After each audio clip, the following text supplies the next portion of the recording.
Hello everyone, আসসালামু আলাইকুম। আজকে আপনাদের সাথে শেয়ার করব পেঁয়াজুর রেডিমিক্স ডাল বাটা বা ডাল ভিজানো ছাড়াই পুরো রমজান মাস জুড়ে মুচমুচে পেঁয়াজু খেতে চাইলে এভাবে রেডিমিক্সটা বানিয়ে নিতে পারেন।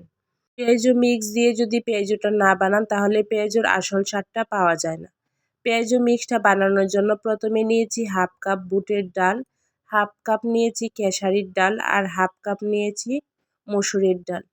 আমি 3 রকম ডাল দিয়েই মিক্সটা বানাবো। এখন সবগুলো ডাল একসাথে ভালোভাবে মিশিয়ে নেব। আপনারা চাইলে এখানে ডালের পরিমাণটা একটু বাড়িয়ে নিতে পারেন। এখন ডালটাকে পানি দিয়ে ভালোভাবে ধুয়ে নেব। আমি এখানে ডালটাকে 3-4 বারের মতো ধুয়ে নিয়েছি। 3-4 বার মতো ধুয়ে পানি থেকে উঠিয়ে পানিটাকে ঝরিয়ে নেব। দেখেন ডাল থেকে কিন্তু পুরোপুরি পানিটা ঝরে গিয়েছে। এখন ডালগুলোকে একটা ছড়ানো স্ট্রেনারে নিয়ে নেব। ডালগুলোকে এখন হাত দিয়ে এভাবে পাতলা করে ছড়িয়ে দিতে হবে, ছড়িয়ে রোদ্রে শুকোতে দিতে হবে।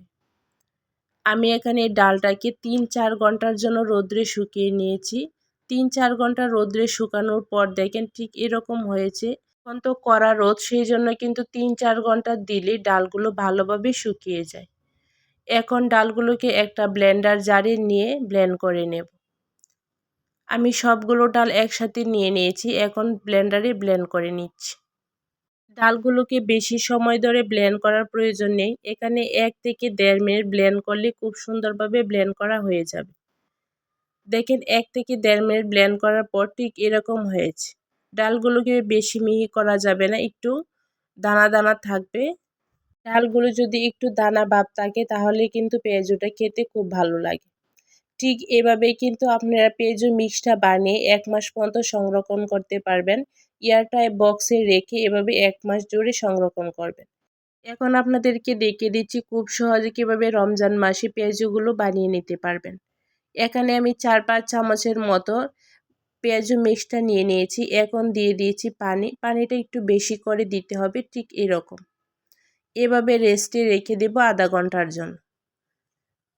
ফিরে এলাম আধা ঘন্টা পর। দেখেন আধা ঘন্টা পর কিন্তু পানিটা ডালটা অনেকটা চুপসে নিয়েছে আর ডালটা খুব ভালোভাবে ভিজে গেছে। দেখেন কীরকম আটালো হয়েছে ডালগুলো। এখন এর মধ্যে অ্যাড করে দেব পেঁয়াজ। এখানে যতটুকু ডাল নেবেন ঠিক ততটুকুই কিন্তু পেঁয়াজ নিতে হবে, তাহলে কিন্তু পেঁয়াজুটা খেতে ভালো লাগবে।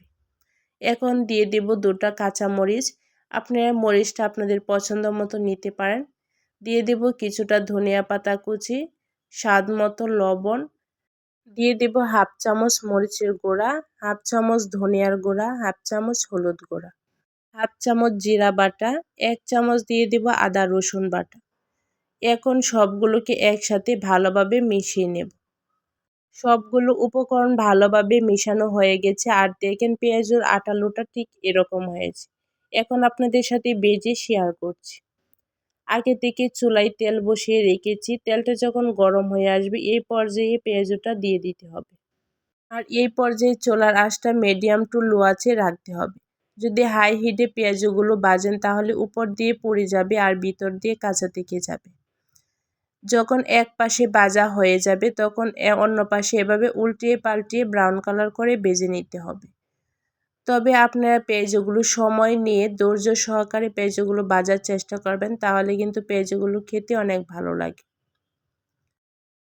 পেঁয়াজুগুলো কিছুক্ষণ ভাজার পর যখন এরকম ব্রাউন কালার চলে আসবে এই পর্যায়ে চুলা থেকে নামিয়ে নিতে হবে। বাকি যে পেঁয়াজুগুলো আছে আমি সবগুলো একইভাবে ভেজে নিয়েছি। এভাবে যদি পেঁয়াজু মিক্স দিয়ে পেঁয়াজুগুলো বানান তাহলে কিন্তু অনেকটাই মুচমুচে হয়। আর ইফতারি আইটেমে এভাবে খুব সহজে বাটার ঝামেলা ছাড়াই আপনারা পেঁয়াজুটা বানিয়ে নিতে পারেন। পেঁয়াজুটা খেতে কিন্তু দারুণ হয়েছে। আর পেঁয়াজুর রেসিপিটি কেমন লেগেছে কমেন্ট করে জানাতে ভুলবেন না।